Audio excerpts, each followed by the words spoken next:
بسم اللہ الرحمن الرحیم۔ السلام علیکم پیارے ناظرین، میں ہوں کوکب خان۔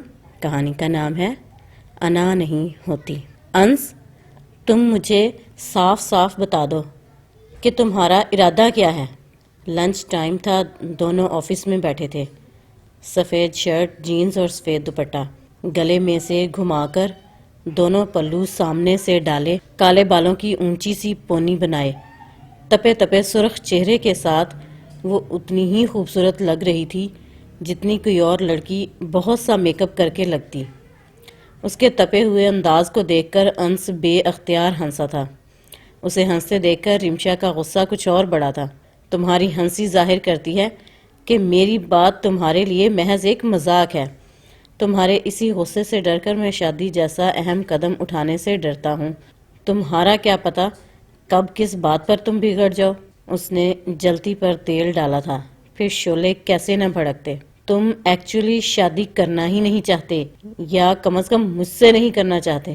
میرا دماغ خراب ہے جو تم سے امید باندھ کر پروپوزل کو ریجیکٹ کرتی جاتی ہوں۔ تم بھی عام مرد ہو، لڑکی کو اپنی محبت کے جال میں پھنسا کر اس کی بے بسی کا تماشا دیکھنے والے۔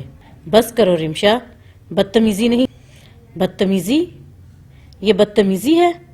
وہ اس کی بات کاٹ کر چلائی تھی۔ اس نے گھبرا کر چاروں طرف دیکھا۔ وہ دونوں آفس میں بیٹھے تھے۔ کوئی رمشا کی اونچی آواز سن کر وہاں آ بھی سکتا تھا۔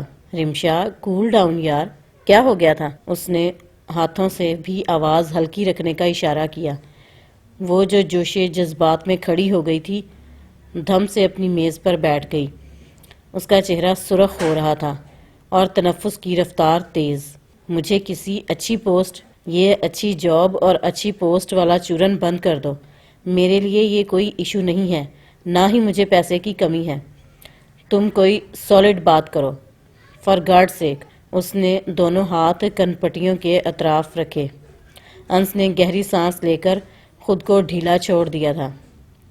سچ کہتے ہیں کہ دریا میں اترے بغیر اس کی گہرائی کا اندازہ نہیں لگایا جا سکتا۔ رمشا جیسی سونے کا چمچہ منہ میں لے کر پیدا ہونے والی لڑکی پیسے کی کمی سے پیدا شدہ مسائل کو سمجھ ہی نہیں سکتی تھی، اور انس میں اتنی ہمت نہیں تھی کہ وہ بیٹھا اسے ان مسائل سے آگاہ کرتا رہے۔ یہ محض وقت کا ضیاع تھا۔ رمشا ایلیٹ کلاس سے تعلق رکھنے والی لاابالی لڑکی تھی، خوبصورت بھی تھی تو اس کے لیے رشتوں کی بلا شبہ لائن لگی ہوئی تھی۔ حالیہ دنوں میں ایک بہت اچھا پروپوزل آیا ہوا تھا، رشتہ ہر لحاظ سے بہترین، خوبصورت، پڑھا لکھا اور ویل اسٹیبلشڈ لڑکا۔ رمشا کو پہلی بار لگا کہ وہ اپنے والدین کو اتنی آسانی سے منع نہیں کر پائے گی، اسی لیے وہ انس سے تکرار کر رہی تھی کہ وہ اپنے والدین کو اس کے گھر رشتے کے لیے بھیجے۔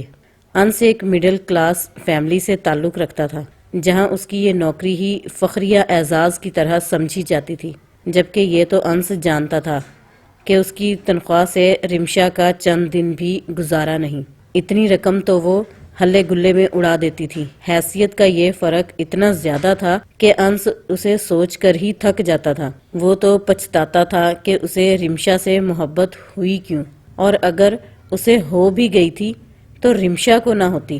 رمشا کی محبت تو چھا جانے والی تھی۔ دونوں نے MBA ایک ساتھ کیا۔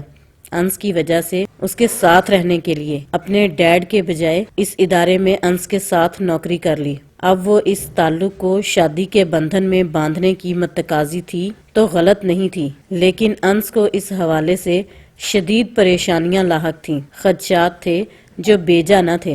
پھر بھی اس شام اس نے امی سے ذکر کیا۔ وہ حیران رہ گئیں۔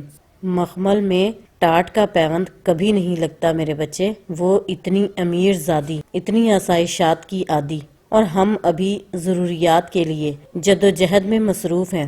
بہت مشکل ٹاسک ہے یہ۔ لڑکیاں بہت معصوم ہوتی ہیں، جذباتی ہو کر محبت تو کر لیتی ہیں، اور اسی محبت میں بڑے بڑے دعوے بھی، لیکن عملاً وہ اس محبت کو نبھا نہیں پاتی۔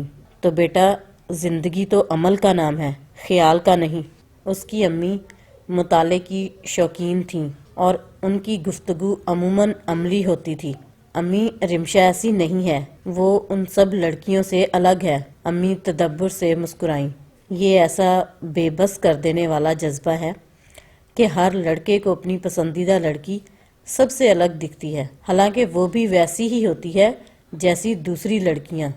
نہیں امی، آپ اس سے مل کر دیکھ لیں، اس میں بڑے لوگوں والی کوئی بات نہیں۔ انس کا بس نہیں چل رہا تھا کہ وہ امی کو کیسے قائل کر لے۔ میں مانتی ہوں کہ وہ اچھی ہے، اتنی اچھی ضرور کہ میرا بیٹا اس کی اتنی حمایت کر رہا ہے، لیکن تم ہمیں چھوڑو، اس کے والدین کا سوچو کہ وہ اس بے جوڑ رشتے پر کیسے رضامند ہوں گے۔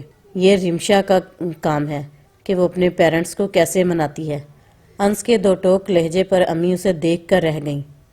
امی سے بات کر لینے کے بعد وہ کافی حد تک پرسکون ہو کر کمرے میں آیا تھا۔